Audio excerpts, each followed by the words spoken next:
جی جو اعتکاف والے کا جو اعتکاف ہے اور جو اس کے باقی دن گزریں گے مسجد سے باہر، کس طرح بامقصد مفید بن سکتے ہیں؟ اصل وہ اپنی زندگی بدلنے کے لیے ہی اعتکاف میں آیا ہے کہ میں اللہ کے ساتھ لو لگاؤں، جو میں نے گمراہی کی زندگی گزاری ہے اس سے توبہ طیب ہو جاؤں۔ اور جس طرح دونوں صاحبان نے بہت اچھا جواب دیا ہے کہ جو امام مسجد ہیں، جو پیش نماز، ان پر لازمی چیزیں آتی ہیں، اور اگر آپ قرآن مجید کھول لیں، ایک ہر صورت کے پڑھنے کے الگ الگ تاثیر بتائی، اس کے ساتھ ساتھ باقیوں کے ہاں تو اللہ کے رب العزت کے 101 نام ہیں یا 100 ہیں۔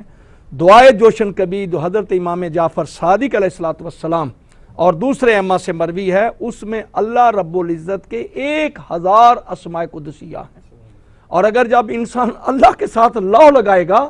تو اس کا مقصد پورا ہو جائے گا۔ مقصد یہ ہوتا ہے کہ میں پچھلی زندگی سے تائب ہوں، آگے سے نیک زندگی گزارنا چاہتا ہوں، اور جب معتکف آخری سجدہ اللہ کی بارگاہ میں کرتا ہے نا، کہتا ہے میرے اللہ میں اب سر اٹھاؤں گا جب تو مجھے معاف کر دے گا۔ اللہ اتنا کریم ہے، غفار ہے، رحیم ہے، رحمان ہے، کہتا ہے جا تو مسجد سے نہیں نکل رہا، یہ سمجھ کہ آج تو اپنی ماں کے پیٹ سے نکلا، میں نے تیرے سارے گناہ معاف کر دیے۔ کہ آپ کیا فرمائیں گے؟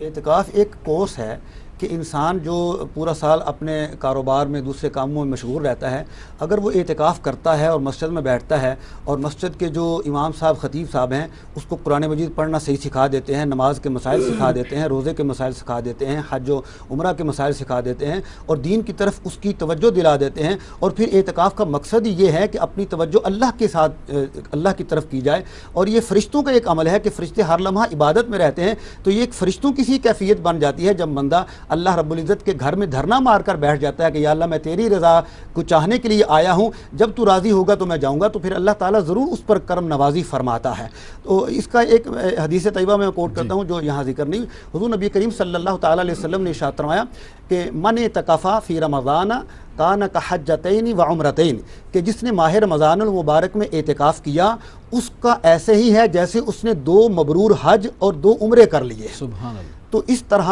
ایک اعتکاف کرنے والا جس طرح ساری نیکیوں کا ثواب بیٹھے بٹھائے پا لیتا ہے، وہ مسجد میں بیٹھا ہے، کسی جنازے میں شرکت نہیں کی، عیادت نہیں کی، ماں باپ کی خدمت نہیں کی، دوسرے نیک عمل نہیں کیے، لیکن اعتکاف کی وجہ سے اس کو سارے نیک اعمال کا ثواب مل گیا ہے، وہاں وہ بیٹھ کر اپنے دین کا علم بڑھا سکتا ہے اور اللہ رب العزت کے ساتھ اپنی قربت کو اور بڑھا سکتا ہے۔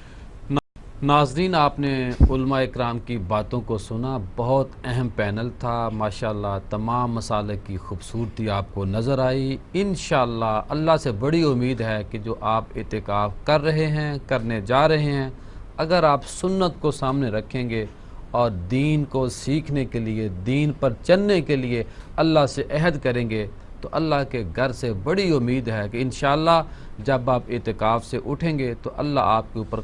فضل کرے گا، مہربانی کرے گا، اور اپنا ایسا کرم فرمائے گا کہ کبھی آپ بے نمازی نہیں ہوں گے۔ انشاءاللہ کل نئے موضوع کے ساتھ، نئے مہمانوں کے ساتھ حاضر خدمت ہوں گے۔ السلام علیکم۔